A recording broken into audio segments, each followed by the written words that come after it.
É isso aí, seja muito bem-vindo a este canal, eu me chamo Bruno Goulart. Vamos aí falar um pouquinho sobre o pré-jogo do Flamengo e Atlético Paranaense logo mais à noite pelo Campeonato Brasileiro.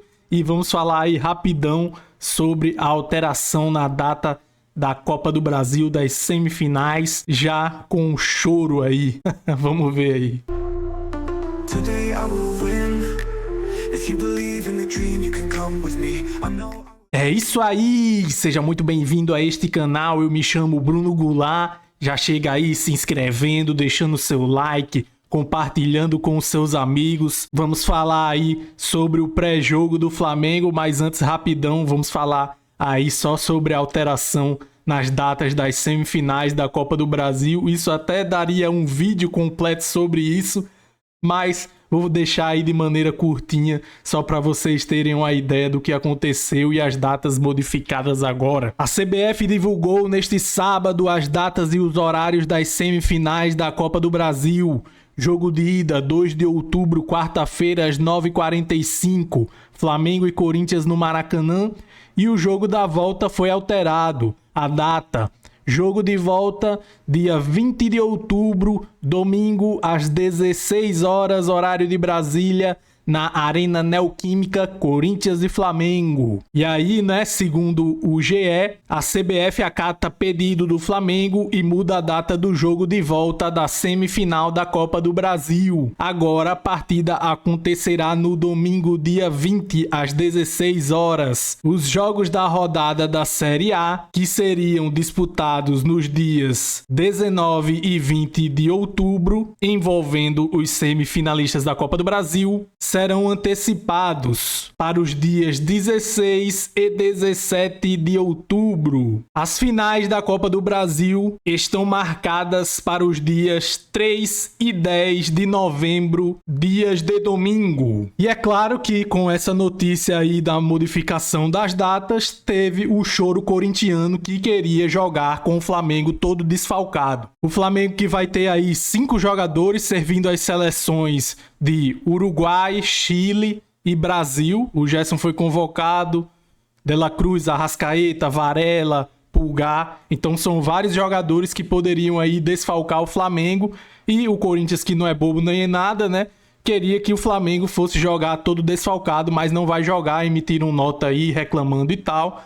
Mas é o justo a se fazer. Já que é uma competição que vai ocorrer uma semifinal, então tem que ser disputada com igualdade entre as equipes. E agora sim, falando do pré-jogo aí, Flamengo e Atlético Paranaense, o Flamengo fez 2 sessões de treinos para este jogo, sexta-feira e sábado. Sexta-feira, a maioria dos atletas que disputaram o jogo lá no Uruguai contra o Peñarol, né, na eliminação contra o Peñarol, esses atletas foram poupados na sexta-feira e no sábado o elenco treinou todo mundo junto, porém, segundo aí a matéria, né, escalação do Flamengo, Tite poupa a maioria dos titulares e Gabigol recebe chance contra o Atlético. Vamos dar uma olhada aí no corpo da matéria e ver a provável escalação do Flamengo. E ainda coloca: Ortiz volta para a zaga e jogadores mais desgastados serão preservados para a semi da Copa do Brasil. A matéria é escrita por Letícia Marques e Thiago Lima, direto do Rio de Janeiro. O Flamengo vai enfrentar o Atlético neste domingo pela 28ª rodada do Brasileirão, com a equipe mista em função da semifinal da Copa do Brasil no meio da semana. O rubro-negro decidiu poupar os jogadores mais desgastados. Serão 8 mudanças em relação à equipe que foi a campo contra o Peñarol e acabou eliminada pela Libertadores. Gabigol é um dos titulares escolhidos por Tite. O camisa 99 volta a ter oportunidade entre os 11 após quase 2 meses, assim como foi contra o São Paulo em 3 de agosto. Atuará em uma equipe alternativa. Matheus Gonçalves, que vem de 2 boas partidas, fará parte do ataque. Da equipe que enfrentou o Peñarol, o goleiro Rossi, o zagueiro /volante Léo Ortiz, o meia Gerson e o atacante Gonzalo Plata são os únicos que iniciarão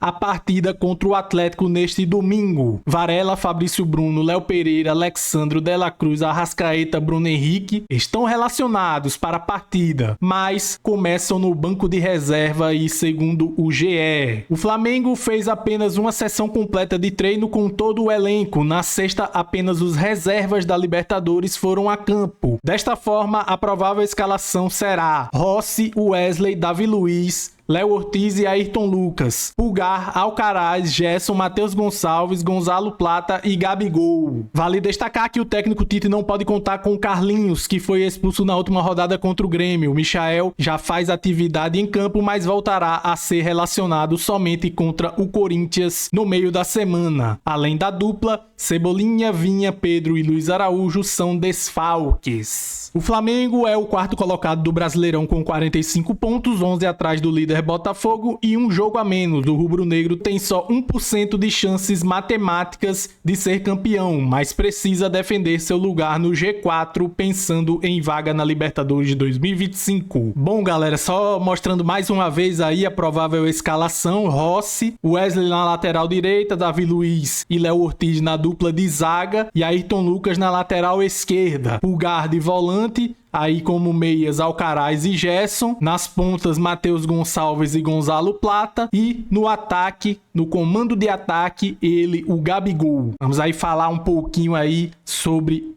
essa provável escalação. Bom, como podemos observar aí nessa provável escalação, os jogadores aí, a maioria dos jogadores que jogaram lá no jogo da Libertadores serão poupados, visando o jogo contra o Corinthians pela Copa do Brasil. É a primeira partida, o jogo será no Maracanã. Esses jogadores aí devem ter apresentado alguma fadiga, algum desgaste físico, e aí serão poupados. Porém, ainda ficarão aí à disposição no banco de reservas. Por essa provável escalação aí que o GE colocou, não é? O Léo Ortiz aí é uma novidade na zaga, né? Já que ele vinha jogando sempre de volante. Fabrício Bruno e o Léo Pereira vão ser poupados aí neste jogo. E aí a dupla de zaga formando aí Davi Luiz e Léo Ortiz. O Léo Ortiz, que para mim deveria ser titular como volante, já que eu acho que ele tem um excelente passe e dá bastante dinâmica no meio de campo do Flamengo. Para mim hoje ele é o melhor meio-campista da equipe rubro-negra, pela qualidade do seu passe. É um passe que quebra as linhas, né? É um passe que deixa o companheiro na cara do gol ou o companheiro em condições de dar uma assistência, né? Aquele passe de pré-assistência.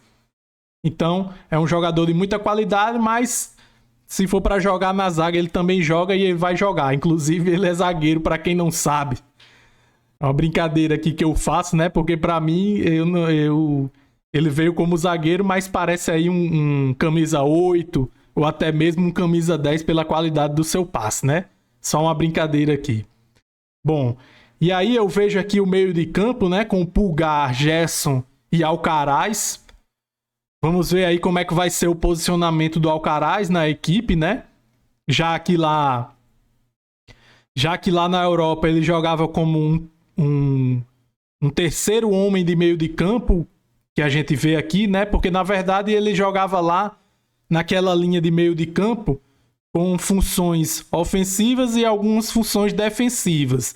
Inclusive lá na Juventus ele não continuou justamente por não ter tanto essa pegada defensiva, ser um jogador um pouco mais ofensivo.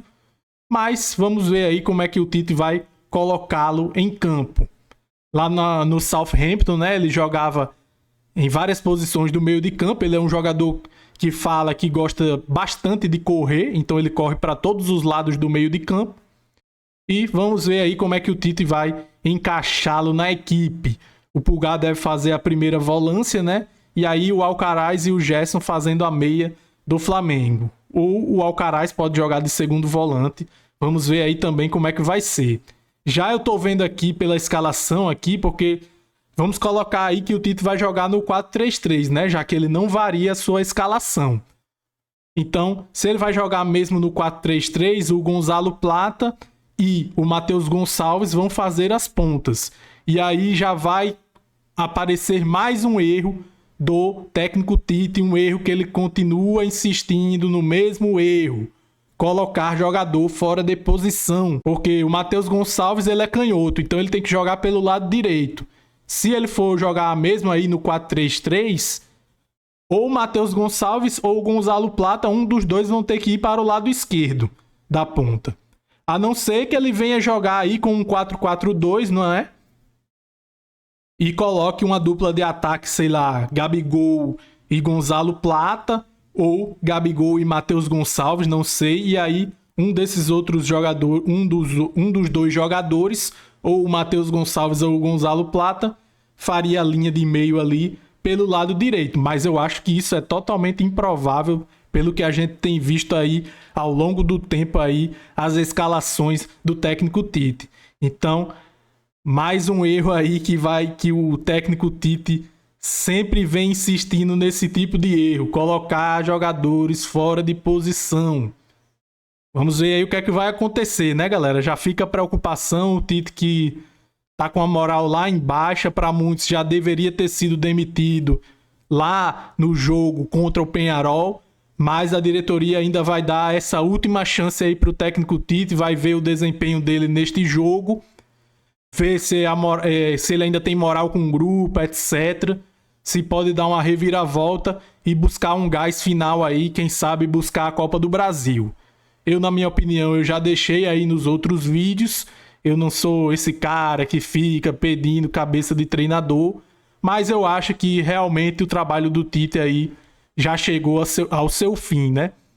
Vai ser uma baita de uma surpresa se o Flamengo, de repente, comece a jogar a bola e comece a vencer os jogos. A gente só viu durante o Campeonato Brasileiro, durante essa fase aí pós-Campeonato Carioca, o Flamengo jogar bem.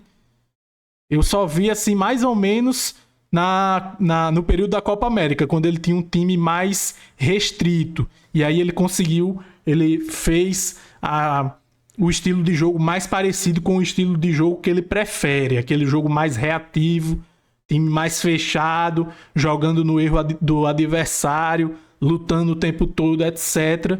Ali ele se saiu bem.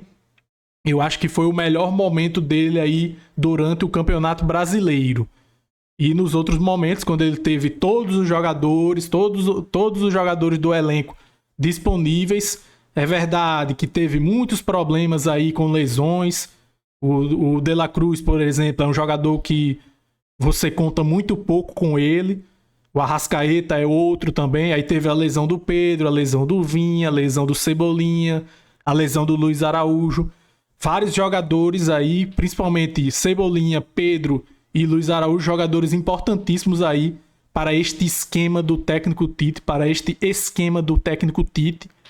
que infelizmente aí, desde que o Pedro se machucou, não conseguiu mais jogar o mínimo de um bom futebol, né? Porque ele também não vinha com grandes apresentações.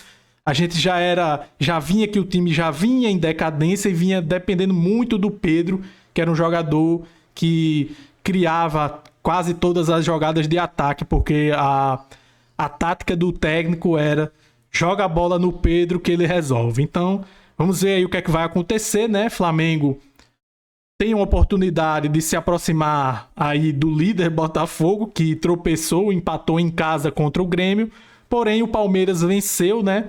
E vai se aproximando cada vez mais aí do Botafogo. Se o Botafogo amarelar igual amarelou ano passado, né? Pipocou aí.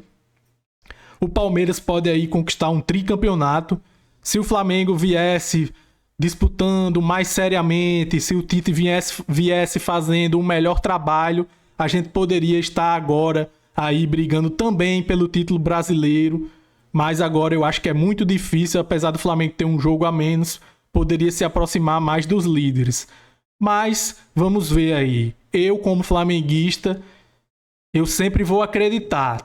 E eu vou querer buscar os 3 pontos hoje contra o Atlético Paranaense. Espero que a equipe faça um bom jogo. E vamos ver aí se o Tite vai continuar, se não vai continuar. Quando tá fora do jogo, a gente cobra, a gente faz aquela pressão básica.